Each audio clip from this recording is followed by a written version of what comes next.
Okay, now some things are okay. We are going through, I think for Chloe's sake, because she's new, I think Harish, you're very familiar with what we do every week.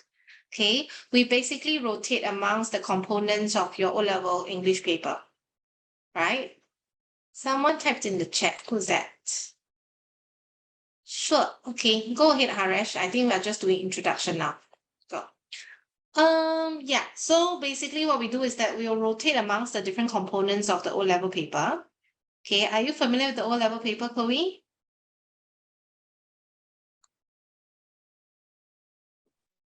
Not really. Not really. Okay, because you're in Sec 2, is it?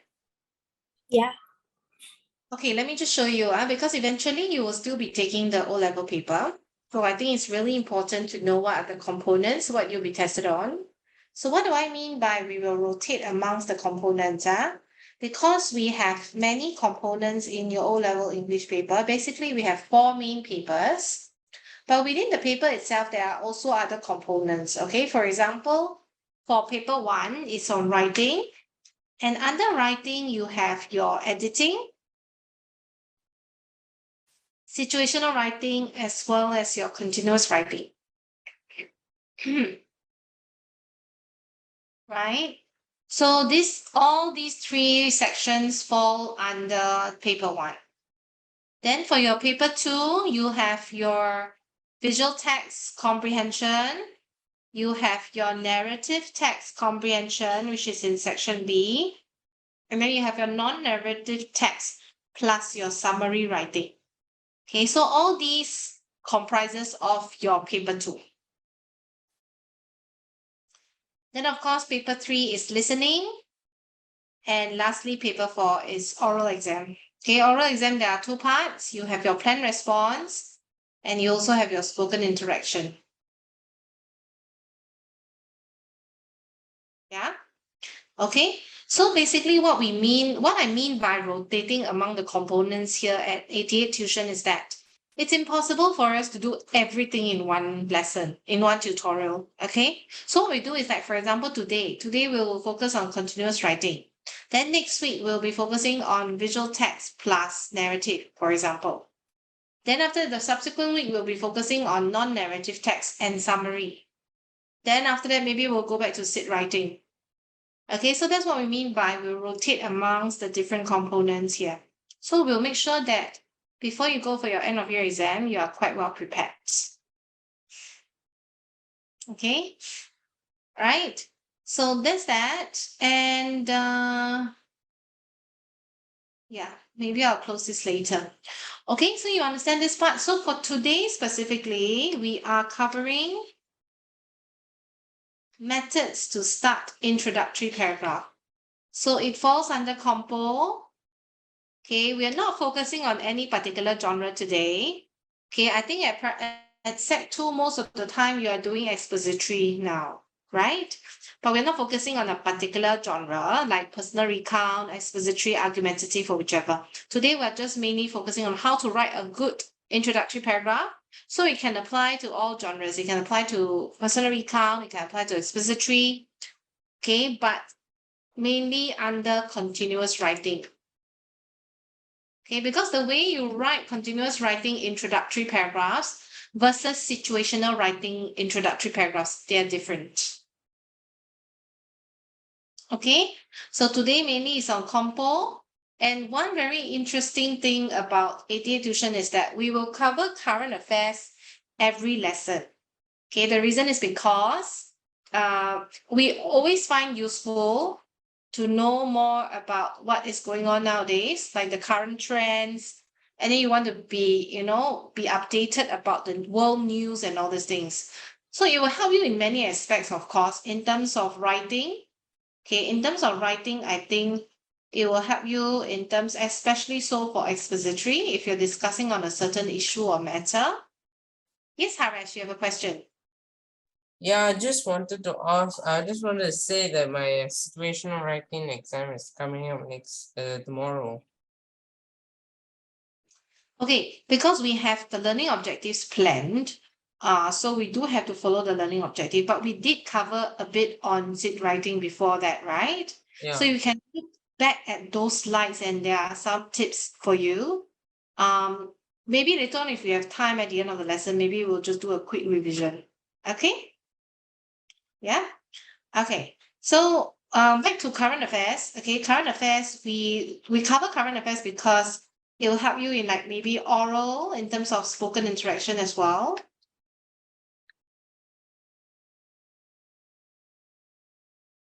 Right? Okay, so that's why we're covering current affairs. Okay, so I think I'm just going to go a bit faster, so maybe we have time for Haresh for SIP writing.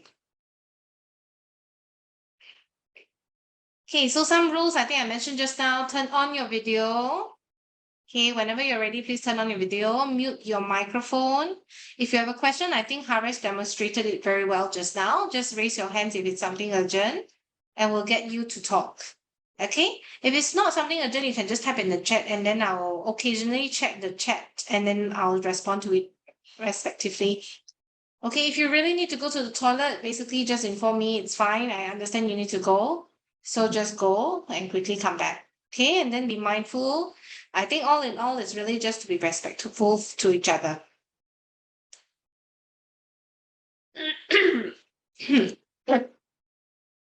Okay, so to start an introductory paragraph, the main idea, the main aim is really to hook your reader. You want to get their attention. Okay, so what you do is that in your introductory paragraph, there should be a thesis statement. Even in SIP writing, Haresh, you can also have a thesis statement in your introductory paragraph. Okay, so that it gives your reader an idea, a flow, or direction of what you're going to talk about in your body paragraphs. Okay, and of course, introductory paragraph is always first paragraph or first few paragraphs. Okay, now one of the first method that we are going to cover today is sneak preview. So it's like giving your readers a sneak preview of what you're going to talk about. Okay, so for example, yeah, the one in black is the thesis statement. You always see thesis statement in the introductory paragraph. Okay, so what life lessons have you learned so far through life in school?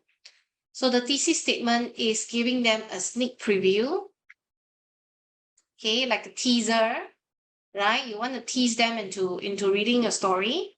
So the thesis statement is that 6 years of primary education and 2 years of secondary school life has taught me some life lessons that I believe will prove useful both as a tertiary student and a working adult. I learned that hard work pays off and that at times I need to submit to rules. So point number 1, hard work pays off. Point number 2, sometimes you do need to submit to rules for greater good. So you can already expect that. Oh, wait, sorry. I think this one. Okay, this is the thesis. Because this statement is giving your reader a direction of what is going to be talked about in the body paragraphs. So I think you can expect, okay, body paragraph 1, this writer is going to talk about how hard work actually pays off. Body paragraph 2 is going to talk about how sometimes we need to follow rules. Okay, so that's a sneak preview. Number 2, method number 2 is using a definition. I'm sure your primary school teacher have taught you that before. So first you can define some of the key terms in the topic itself. So the topic says, what does winning mean to you? So of course, the key term here is winning. Okay, so winning, okay, means to be victorious or successful. It can mean achieving success in an accomplishment or to never admit defeat. So you are giving the definition in the dictionary. And then you also give the definition that some people might give to winning. So some people, winning means conquering a weakness or defeating a mental block. Indeed, winning means different things to different people. Now, this is the thesis statement. To me, okay, to the writer, right? Winning means overcoming the obstacles in life. So that's the thesis statement. So what is this writer going to talk about? This writer is going to talk more about how winning actually means overcoming and how he overcame some obstacles in life to win. Are we clear so far? So two methods. One is sneak preview. Number two is giving a definition. So you have an array to choose from because a lot of students get stuck when they're writing. They're like, oh, teacher, how do I start my essay? Okay, so this one. Okay, number three, of course, I'm sure your teacher has told you before as well, an anecdote, a personal anecdote or a personal story. Okay, so the topic is, should we always tell the truth? It's an expository. Okay, this is an expository. The genre is expository. So you can actually use your own personal anecdote, right? At a party, a friend, Joanna, wore a bright yellow dress. It made her face look sallow and its length made her calves look thick. What do you think of my dress? She gushed. I could not bring myself to ruin her evening, so I lied. If there's nothing to be gained from telling a brutal truth, it is best to suppress it. So the thesis statement is, an occasional white lie does not hurt. Okay, so that's a thesis statement. Yeah. So this one is a rhetorical, it's a personal anecdote. It's your story, okay? But I just want to emphasize that it's not advisable to use too many anecdotes, especially in expository writing, because it's not convincing anymore if you keep using your own personal stories. So you must have a mixture, okay? But of course, using one, that's fine. One relevant one, okay? You have to make sure it's relevant. Okay, if you use a relevant one, then it's fine. So far, okay? Any questions? No? All right. So number one is sneak preview. Number two is definition.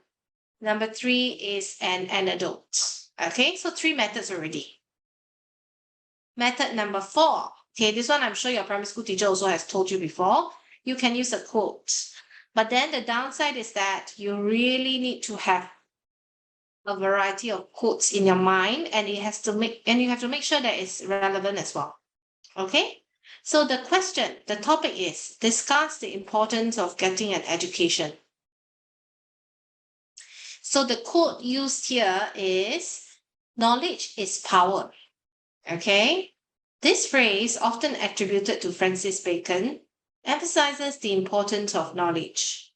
With knowledge, we have the power to achieve great things. Today, governments are allocating large funds to education, believing it can raise people above poverty and give them a better life. So getting an education is truly important and should be everyone's goal. So again, this is thesis statement.